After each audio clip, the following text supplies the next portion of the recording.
राधे राधे दोस्तों। आज हम आपको सुनाएंगे एक पिता और उसके बेटों की कहानी। अगर आप हमारे चैनल पर नए हैं तो प्लीज हमारे चैनल को लाइक करें, सब्सक्राइब करें और शेयर करें। एक गांव में सोनलाल अपने 3 बेटों, एक बेटी और अपनी पत्नी के साथ रहता था। धीरे धीरे सोनलाल के तीनों बेटे शादी लायक हो गए थे। सोनलाल ने अच्छा लड़कियां देखकर तीनों बेटों की शादी कर दी और अपनी बेटी की भी शादी उसने अच्छा घरवर देखकर तय कर दी। समय से चारों बच्चों को जो सोनलाल ने घर बसा दिए थे और अपनी पत्नी सौंदई के साथ रहता था। घर में किसी प्रकार की कोई कमी नहीं थी, पैसे की तो कोई भी कमी नहीं थी। तीनों बहुएं घर में आ गईं, लेकिन तीनों बेटे और बहुओं की आपस में पटती नहीं थी, इसलिए उन्होंने बंटवारे का फैसला कर लिया। सोहनलाल बेचारा चुप देखता रहा। सोहनलाल ने बंटवारे में सुई तक का हिसाब कर दिया और तीनों बेटे अपने अपने घर बसाकर बैठ गए। सोहनलाल और उसकी पत्नी दोनों अकेले रह गए। तीनों बेटों में से किसी ने भी उन्हें अपने पास नहीं रखा। सोहनलाल की पत्नी खुद ही खाना बनाती और दोनों खा लेते। पैसे की तो कोई कमी नहीं थी। तीनों बेटों का हिसाब करने के बाद भी दोनों पति पत्नी आराम से अपने जीवन को चला सकते थे। इतना पैसा उनके पास था। कमी थी बस इतनी सी कि उनसे बोलने वाला कोई नहीं था। सुबह सुबह सोहनलाल और उनकी पत्नी सौंदई मंदिर चले जाते थे। दोपहर में मंदिर के जब पट बंद होते तब वापस अपने घर आ जाते। 12 बजे से 2 बजे तक बुढ़िया सौंदई खाना पीना और चौका बर्तन करते करते उसे आराम से 4 बज जाते। फिर 4 बजे से 7 बजे तक दोनों पति पत्नी जो फिर मंदिर चले जाते। मंदिर में वो कोई पूजा करने नहीं आते थे, बस अपने घर गृहस्थी की बातें करते।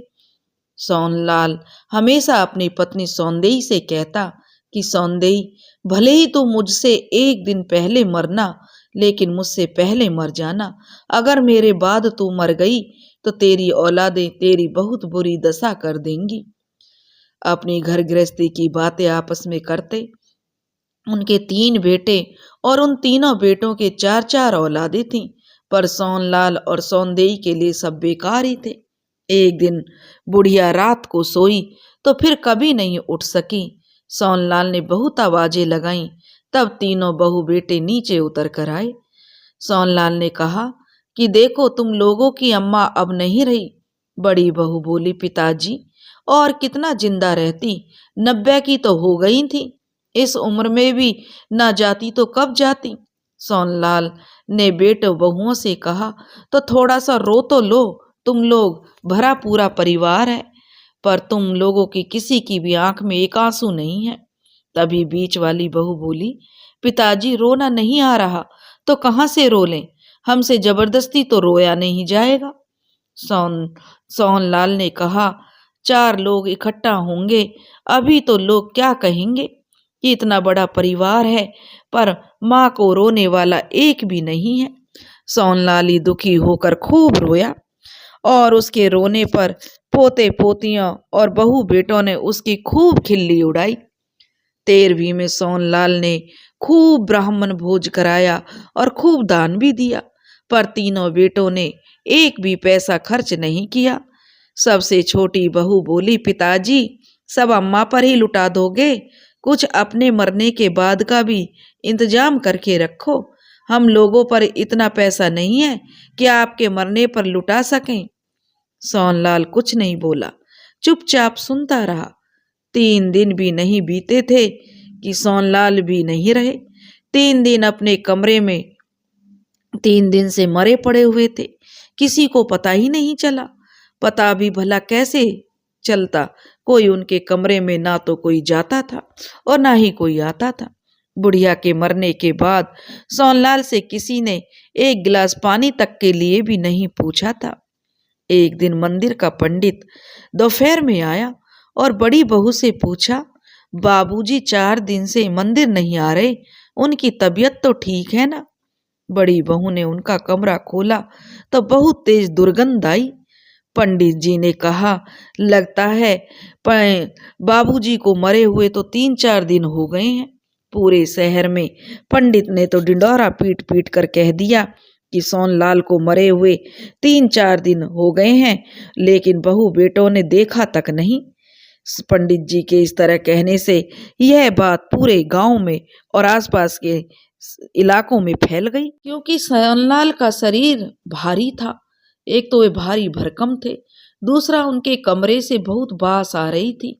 उनके तीनों बेटे कमरे में जाने को तैयार नहीं थे। सभी परिवार के लोग रुमाल से अपने मुंह को ढककर खड़े थे।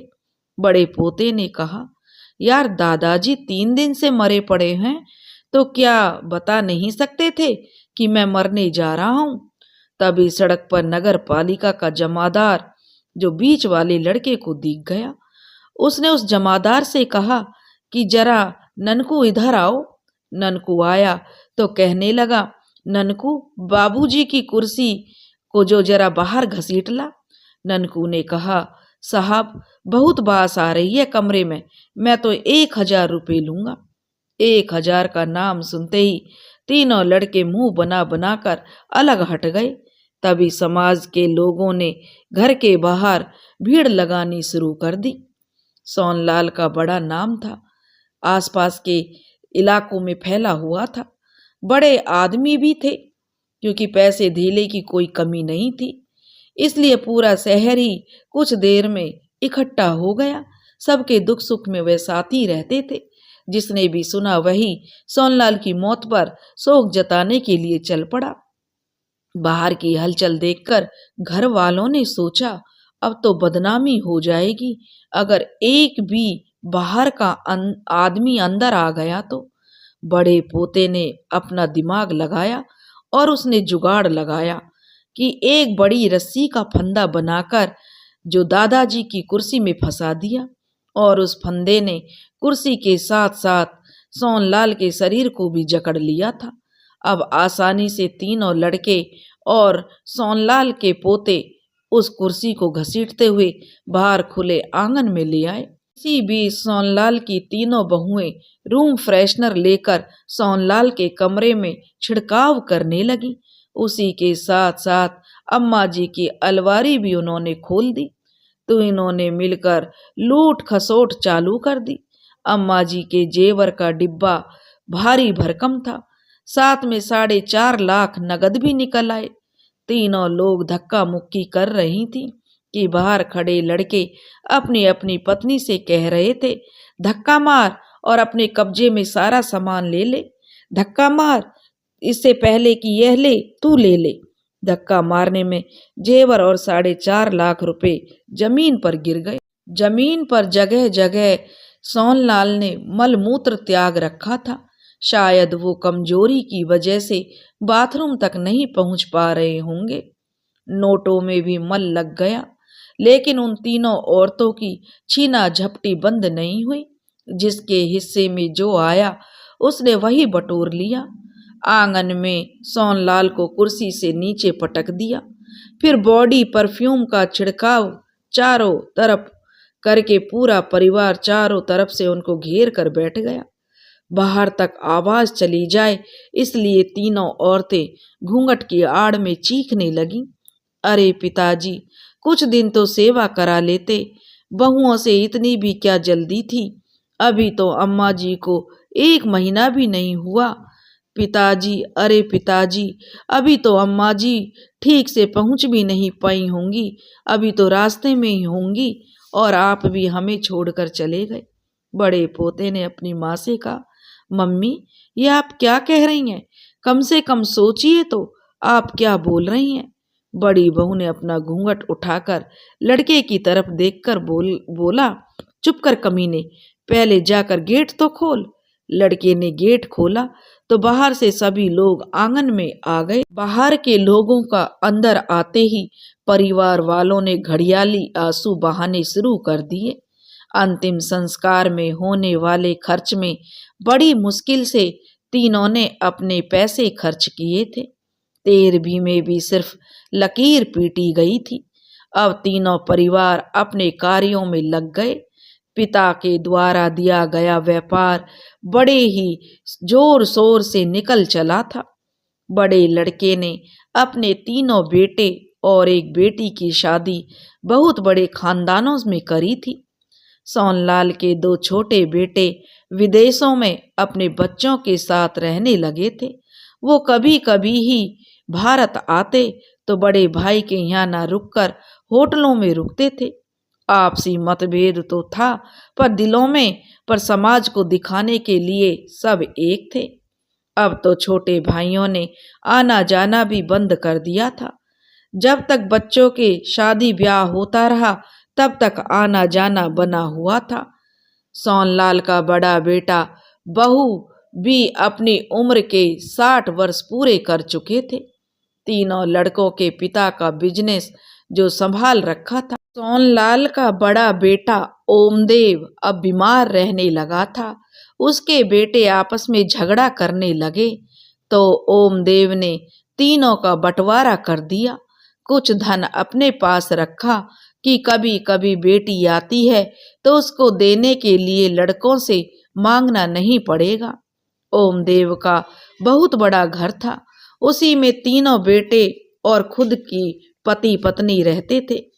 घर अभी भी ओमदेव के नाम ही था। दोनों छोटे भाइयों को पैसा देकर घर ओमदेव ने अपने नाम करा लिया था।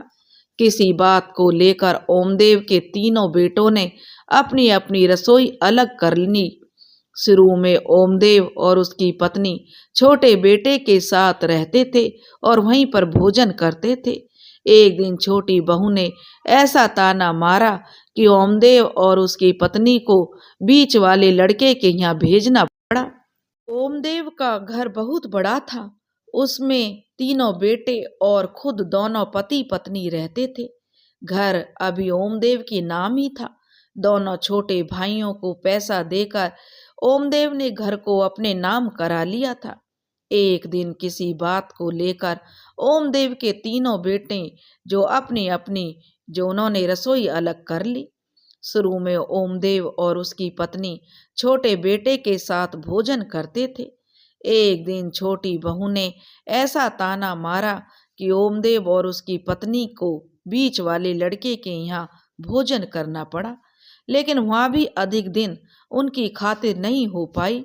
तो अब बड़े बेटे का ही सहारा बचा था, तो दोनों पति पत्नी बड़े लड़के के साथ रहने लगे। अब चलने फिरने में ओमदेव और उसकी पत्नी को काफी दिक्कतें होने लगी, तो उनका भोजन उसी कमरे में आने लगा जिसमें कभी सोनलाल रहा करते थे।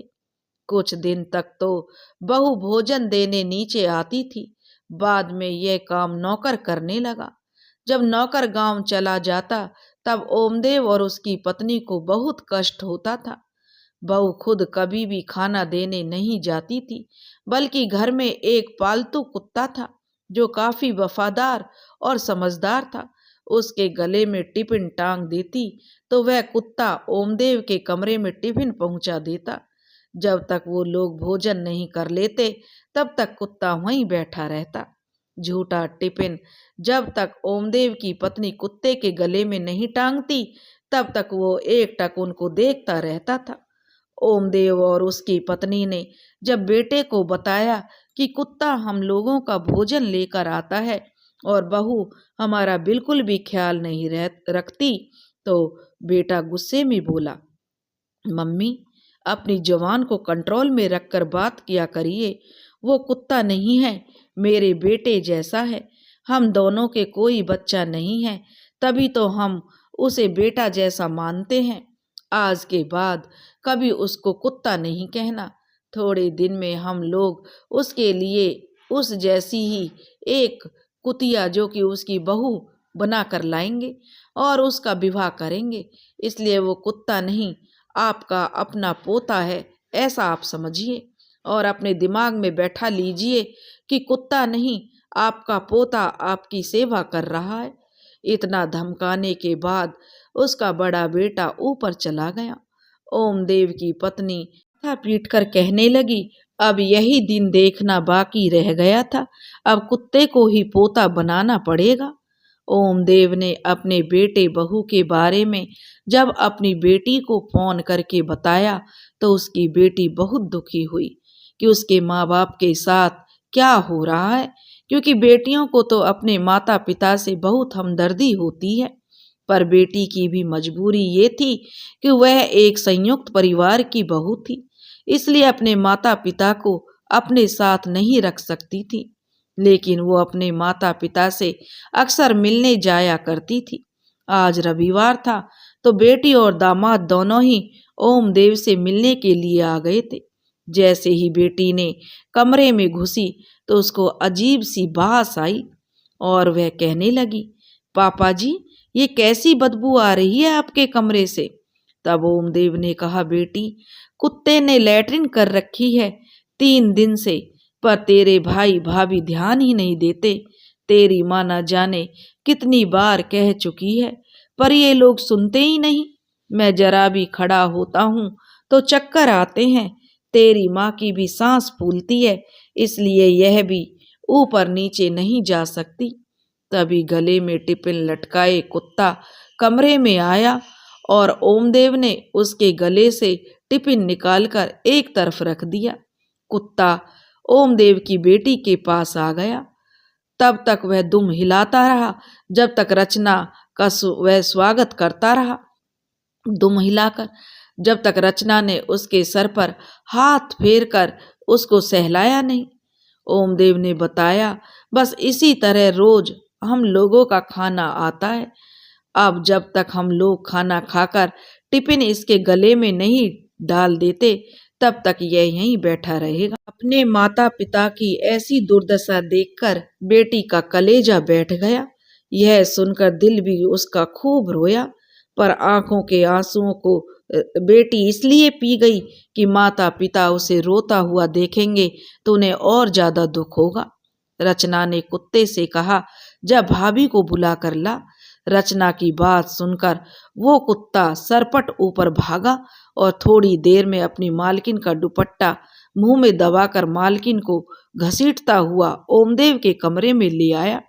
अपनी ननंद को अचानक देखकर उसकी भाभी के होश उड़ गए और वह खिसियाते हुए बोली, अरे दीदी आप, और ननंद के पैर छूने लगी। रचना कहने लगी, बस करो भाभी, ये झूठा दिखावा ना करो तो ही अच्छा होगा। रचना ने अपनी भाभी को धमकाते हुए कहा, क्या तुम्हारे मायके में भी तुम्हारे माता पिता को कुत्ता ही खाना पहुंचाता है? रचना ने अपनी भाभी से कहा, भाभी, थोड़ी बहुत शर्म है या बेचकर खा गई सारी की शर्म हया।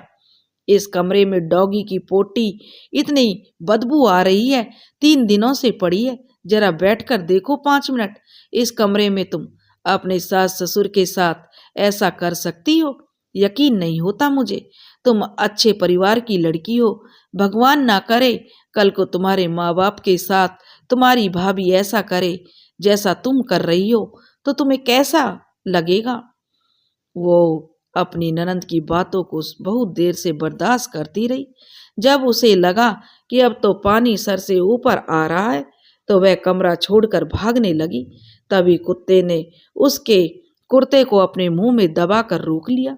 ऐसा लग रहा था मानो वो अर्चना से कह रहा हो कि इसको और 4 बातें सुनाओ। लेकिन वो अपना कुर्ता छुड़ाकर वहां से चली गई और अपने पति को 3 की तेरह लगाकर बहन के खिलाफ भड़का दिया। उसके बाद बहन और भाई में काफी बहस हुई, पर नतीजा यह हुआ कि भाई ने धक्का मार के बहन को घर से बाहर निकाल दिया। ओमदेव ने अपने पास की जितनी भी जमा पूंजी थी वह सब कुछ बेटी को देकर ये कहा कि अपनी ससुराल के नजदीक कोई किराए का मकान देख ले, हम लोग वहीं रहने लगेंगे। यह सब देख सुनकर ओमदेव का बेटा बोला, अभी के अभी निकलिए यहाँ से। ओमदेव ने कहा, मैं नहीं, तू निकल अभी का अभी मेरे घर से। ये घर आज भी मेरा है। जो मेरी और मेरी पत्नी की देखभाल करेगा उसी को इस घर में रहने का हक होगा। इतना शोर सुनकर ओमदेव के दोनों छोटे बेटे भी आ गए। सबसे छोटा बेटा बोला, वाह पापा जी वाह, आपने तो दादा दादी की सेवा करके उन्हें निहाल कर दिया था। बेचारों की अर्थी तक उठाने में चंदा दिया था तुम तीनों भाइयों ने, और हम लोगों से उम्मीद करते हो कि हम लोग आपकी सेवा करें। इतना जलील होने के बाद रचना ने सारा जेवर और पैसा पिता के ऊपर फेंक दिया। सारा जेवर और पैसा जमीन पर बिखरा देख, जो कि कुत्ते की लैट्रिन भी में भी जो सन गया था, ओमदेव की तीनों बहुएं और बेटे उस पैसे और जेवर पर टूट पड़े। तीनों भाइयों और उसकी पत्नियों ने खूब घमासान हुआ। कुत्ते की पोटी सबके कपड़ों और मुंह पर लगी थी। तीनों भाई और उनकी पत्नियां एक दूसरे से कह रहे थे, धक्का मार धक्का मार। कुत्ते ने भौंक भौंक कर आफत मचा दी थी। रचना रोते हुए वहां से वापस अपनी ससुराल चली गई। जिसको जो रुपया जेवर मिला बटोर लिया, पर सबके मुंह पर कुत्ते की पोटी लगी थी और नाखूनों के खरोंच के निशान सबके चेहरों पर साफ नजर आ रहे थे। अब तक कुत्ता जो टिफिन दे जाता था वो भी बंद हो गया। ओमदेव और उसकी पत्नी कई दिन तक भूखे रहने लगे। पानी पीकर दोनों जिंदा थे। बूढ़े शरीर कब तक पानी पीकर जिंदा रहते। एक दिन ओमदेव की पत्नी ने अपने प्राण त्याग दिए। जब लड़कों ने अपने पिता के रोने की आवाज सुनी तो सब के सब नीचे आ गए। ओमदेव अपनी पत्नी को पकड़ पकड़ के खूब रो रहा था और बेटे और बहुओं के चेहरे पर कोई सिकन नहीं थी। ओमदेव रोते रोते बोला, अरे कोई तो मेरी बेटी रचना को फोन कर दो, कम से कम वही अपनी माँ के लिए रो लेगी। तुम लोग तो बड़े निर्दयी और कठोर हो। अपनी माँ की मृत्यु देखकर भी तुम्हारा दिल नहीं पसीज रहा। बड़ी बहू बोली, पिताजी आपको भी दादाजी ने यही कहा था, तुम लोगों की भी तो माँ मरी थी। दादाजी ने कहा था तुम्हारी माँ मरी है, रो लो। आप कितने रोए थे, हम लोगों से कुछ छिपा नहीं है। तीनों बेटों ने मिलकर अपने पिता को कमरे में बंद कर दिया और अपनी माँ के अंतिम संस्कार के लिए तीनों मुकर गए। बीच वाली बहू ने एक चिट्ठी लिखी, मैं तुलसी देवी पत्नी ओमदेव अपने मरने से पहले अपने शरीर को दान करना चाहती हूँ। मेरा जिला अस्पताल प्रशासन से निवेदन है कि मेरा मृत शरीर किसी भी घर वाले को अंतिम संस्कार के लिए नहीं दिया जाए। और नीचे उसने तुलसी देवी लिखकर उसके हस्ताक्षर कर दिए। पत्र पढ़कर सब खुश हो गए। सब उसको शाबाशी दे रहे थे, वाह मजली बहू, वाह कमाल कर दिया, 10-20 हजार रुपए बचा लिए तूने तो। ओमदेव अपनी पत्नी का अंतिम संस्कार भी नहीं कर पाया था। बेटे बहुओं ने अंतिम संस्कार में होने वाले खर्चे को बचाने के चक्कर में अपनी माँ के मृत शरीर को मेडिकल कॉलेज को दान कर दिया था।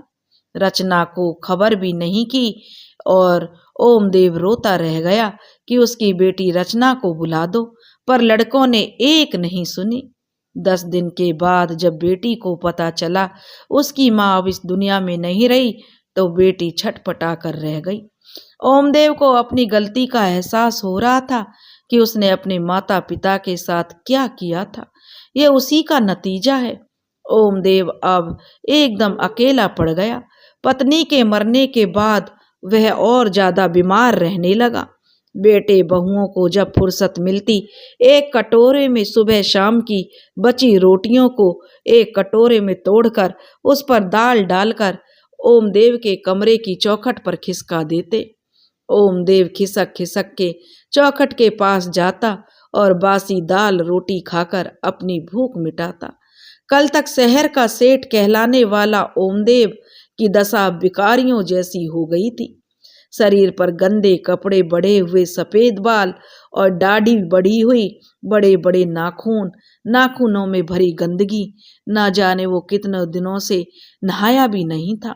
ओमदेव अगर अपने को शीशे में देखता तो शायद खुद ही अपने आप को नहीं पहचान पाता। एक दिन रचना आ गई सुबह सुबह और उसने अपने तीनों भाइयों से कहा कि मैं पापा को अपने साथ लेकर जा रही हूँ, लेकिन ले जाने से पहले पूरे शहर के लोगों को इकट्ठा करके उनको बताना चाहती हूँ कि जिस पिता की जायदाद पर तीनों के तीनों बेटे ऐसो आराम की जिंदगी जी रहे हैं, उन्हीं के पिता उन्हीं के घर में एक भिखारी से भी गई जिंदगी जी रहा है। बल्कि इसे जीना नहीं कहते, वो तो घुट घुट के मर रहा है। समाज को भी तो पता चले इस शहर के रईस बाप के रईस बेटे अपने बाप को कितना सुख चैन से रखे हुए हैं। रचना की खरी खोटी बातें सुनकर तीनों लड़कों की हालत खराब हो गई। रचना और उसके पति ने मिलकर ओमदेव को स्नान कराया, उसके कमरे की साफ सफाई करी और भाइयों को आगाह कर दिया कि या तो पापा आज से ऊपर तुम लोगों के साथ रहेंगे, नहीं तो मैं साथ में लेकर जाऊंगी। अगर मैं लेकर गई तो इस शहर को बता जाऊंगी कि जैसा भी अभी तुम लोगों को बता चुकी हूँ। तुम तीनों भाई अपनी अपनी बीवियों से सलाह मशविरा कर लो और आज शाम तक पापा के साथ मैं हूँ। तब तक तुम सब शाम तक सलाह करके मुझे जो अपनी अपनी सलाह बता दो कि तुम लोग क्या चाहते हो। बहन के द्वारा दी गई चेतावनी ने सबको सोचने पर मजबूर कर दिया। सभी लोग बहन के पास जाकर बोले, पापा हम लोगों की जिम्मेदारी है, हम लोग ही पापा की देख रेख करेंगे। ये कहते हुए बड़े लड़के ने ओमदेव को उठाया और सीढ़ियों से ऊपर ले जाने लगा। लड़की और दामाद उसी शाम अपने घर चले गए। 3 दिन ओमदेव के ठीक से गुजर गए। चौथे दिन सभी के प्लान के हिसाब से ओमदेव को पागल खाने छोड़ने जाना था। शहर के जो डॉक्टर थे, बड़े डॉक्टर, वे उनके फैमिली डॉक्टर थे। इसलिए बड़े बेटे ने डॉक्टर से कहा, डॉक्टर साहब मम्मी के जाने के बाद पापा कुछ अजीब अजीब हरकतें कर रहे हैं, पूरे घर में उपद्रव कर रहे हैं, सामान फेंक रहे हैं, कपड़ों में गंदगी करते हैं और रात को उठ जाते हैं और कभी कभी किचन की गैस जला देते हैं और पूरी रात उसके सामने बैठे रहते हैं और कभी कभी पूरी रात साबुन से हाथ धोते रहते हैं। इतना ही नहीं, घर में डॉगी है, उसकी पेडिग्री भी खा लेते हैं जो डॉगी के खाने के लिए मंगाई जाती है। यह सब क्या है डॉक्टर साहब, मेरे पापा जी को क्या हो गया है? यह कहते कहते वो घड़ियालू आंसू बहाने लगा। डॉक्टर जो सिन्हा ओमदेव के पारिवारिक डॉक्टर थे, उन्होंने कहा कि चलो मैं देख लेता हूँ। लड़का बड़ा बेटा कहने लगा, नहीं डॉक्टर साहब आप रहने दीजिए, आज सुबह से घर में 2 लोगों का सर फोड़ चुके हैं। आज सुबह ही मेरी पत्नी को सीढ़ियों से धक्का मार मार के नीचे गिरा दिया। वह तो गनीमत यह रही कि उसने अपने आप को संभाल लिया था। इतनी बुरी हालत है ओमदेव की और तुम मुझे अब बता रहे हो? डॉक्टर सिन्हा ने उससे कहा, अब तुम उनको किसी मेंटल हॉस्पिटल में दिखा दो, मैं रेफर कर देता हूँ और तुम इनको आगरा ले जाओ। लड़के को तो यही चाहिए था। वह कहने लगा, मन से तो बहुत खुश था और दिखावटी कहने लगा, नहीं नहीं डॉक्टर साहब, मैं पापा जी को वहाँ नहीं भेज सकता, वो कोई पागल थोड़े ही हैं। फिर यहाँ के लोग भी क्या कहेंगे कि बेटे ने पिता को पागल खाने भेज दिया। तो डॉक्टर साहब कहने लगे, तुम्हें लोगों की परवाह है पर पिता की नहीं। जिस हिसाब से तुम ओमदेव की हालत बता रहे हो, उस हिसाब से तो ओमदेव पूरी तरह पागल हो चुका है। तुम लोगों की परवाह करना छोड़ो और आज ही उन्हें लेकर जाओ। अब बड़े बेटे के चेहरे पर जो चमक थी वह तो देखते ही बनती थी। वह किसी विजेता से कम नहीं थी और हो भी क्यों ना, डॉक्टर सिन्हा ने बातों का गोल्ड मेडल जो उसे दे दिया था। सभी लोग बहुत खुश हो गए। आज रात को ही ओमदेव को पागल खाने ले जाने के लिए तीनों बेटे और बड़ी बहू गाड़ी में ओमदेव के साथ बैठ गए। रास्ते भर ओमदेव अपने बेटों से अच्छी अच्छी बातें करते हुए जा रहा था। लड़कों ने ओमदेव को यही बताया था कि वो उसको दिल्ली इलाज कराने के लिए ले जा रहे हैं, पर जैसे ही आगरा आया वैसे ही बड़ी बहू बोली, ना दिल्ली ना बम्बई, आपको पागल खाने में भर्ती कराने ले जा रहे हैं। बहुत तंग कर रखा है आपने, इसलिए। पागल खाने का नाम सुनते ही ओमदेव चिल्लाने लगा, मैं पागल नहीं हूँ, मैं पागल नहीं हूँ। जैसे कि हर पागल कहता है कि मैं पागल नहीं हूँ। पर उसकी वहां सुनता कौन। ओमदेव पूरी गाड़ी में छटपटाता रहा, पर जवान लड़कों के मजबूत हाथों ने बूढ़े शरीर को बिना ताकत लगाए ही रोक रखा था। गाड़ी पागल खाने के प्रांगण में खड़ी थी। ओमदेव तेजी से चिल्ला रहा था। बड़ा बेटा रिसेप्शन पर गया और डॉक्टर सिन्हा का पर्चा दिखाते हुए एडमिशन का फीस देकर आगे डॉक्टर के रूम में चला गया। थोड़ी देर में जो 3-4 वार्ड बॉय आए और उन्होंने ओमदेव को दबोच लिया। ओमदेव रोता रहा, छटपटाता रहा कि मैं पागल नहीं हूं, मैं पागल नहीं हूं, लेकिन वहां उसकी सुनने वाला कौन था। ओमदेव को रोता बिलखता छोड़ पूरा परिवार वापस आ गया। पूरे शहर वालों से, बिरादरी वालों से और रिश्तेदारों से यही कहा गया कि पापा बहन के पास गए हैं और वहीं रहकर अपना इलाज करवा रहे हैं। ओमदेव को अपने किए की सजा मिल रही थी। जैसा उसने अपने माता पिता के साथ किया, उससे भी कहीं ज्यादा उसको भुगतना पड़ रहा था। वो पागल ना होते हुए भी पागल खाने में बंद था। एक दिन कोई अपने मरीज से मिलने आया तो ओमदेव ने उसको अपनी बेटी का फोन नंबर देकर प्रार्थना करी कि इस नंबर पर फोन लगाकर मेरी बेटी से बात करा दो। मैं पागल नहीं हूँ, पर मेरे बेटे बहू मुझे यहाँ पागल करार करके भर्ती करा गए हैं। बस एक बार आप मेरी बेटी से बात करा दीजिए। बेटी की आवाज सुनते ही ओमदेव फबक फबक कर रो पड़ा। ओमदेव ने सारी बातें अपनी बेटी को बताई। बेटी से पिता की पीड़ा बर्दाश्त नहीं हुई और वह उसी समय अपने पति के साथ पागल खाने वाले हॉस्पिटल के लिए निकल गई। दूसरे दिन जब वो अपने पिता को अपने घर लेकर आई तो ओमदेव ने वकील बुलाकर अपनी कोठी अपनी बेटी के नाम कर दी और साथ ही जीते जी अपना शरीर भी मेडिकल कॉलेज को दान कर दिया। एनाटॉमी विभाग सारी प्रक्रिया की गई गवाह के तौर पर बेटी और दामाद के हस्ताक्षर। ओमदेव की बेटी ने भाइयों को खूब लताड़ लगाते हुए कोठी को खाली करने का आदेश दे दिया और साथ में यह भी कहा, पापा ने आप तीनों को अपनी कोठी से बेदखल कर दिया है और अपनी बेटी के नाम यह कोठी कर दी है। अब तुम लोगों के पास बहुत कम समय है, मेरी कोठी को 3 दिन के अंदर खाली कर दी जाए। ये नोटिस तैयार हो गई है। पापा जी मेरे साथ हैं, जिनको तुम पागल बनाकर जो अस्पताल में छोड़ आए थे वो एकदम ठीक और स्वस्थ हैं।